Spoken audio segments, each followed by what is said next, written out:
Good morning and welcome back to BIFA TV, your daily dose of industry information. Today we're introducing some new guidance in line with BIFA's Good Practice Toolbox, and Pavel's here to tell us some more information. Firstly, good morning, Pavel. Morning, Arthur. Thank you for joining us. Thank you. So this new document is going to be talking about the collection of cargo Yes. from transit sheds. Is this something that's Heathrow specific, or does it apply across the UK? No, it isn't. And it's a good question, actually. It's a procedure for CCS UK locations, and CCS UK locations are all airports. And this is a good practice guide or a sort of an overview of what should be done in terms of documentary requirements, ID requirements, the process to follow.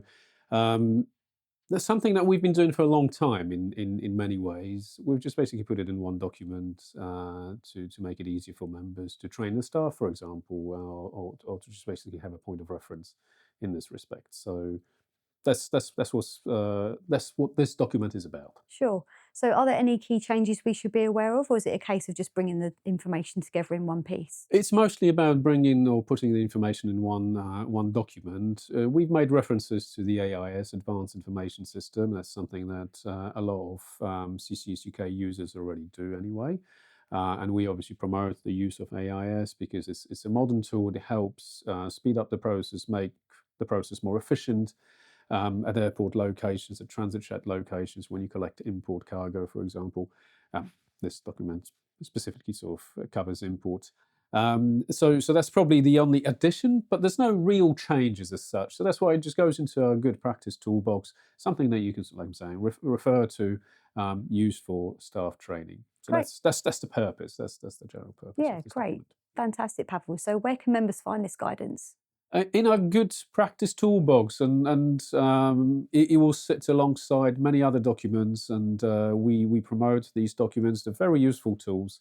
We've published a number of those in the last few weeks. Actually, there's a lot of new stuff that's gone on my website. Some of that is very much related to the STCs, the standard trading conditions, the review. So I always encourage members to use the good practice toolbox. You'll find a lot of information there. A lot of very practical, very useful information. Not only about cargo collection, a lot more sort of serious stuff there. Yeah, And I sure. don't want to say serious and that sort of one is more important than another. It's just there's a lot of legal stuff. There's a lot of less practical, but more sort of like I'm saying, overarching information there that you can use for your operations. So, Yeah. so please use that. Like I'm saying, it's going to be there. You'll find it easily. We make it easy to find. Yeah.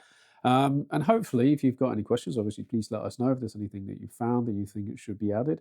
But I'm saying it's a very good document, Yeah. together with a lot of other good documents in the good practice toolbox. Definitely. Pavel, thank you very much for joining us this Thank you, morning, Natalie. and thanks for your update. Thank you. As Pavel mentioned, this document, along with many others, is available on our website. We'll pop a link to that in the description below.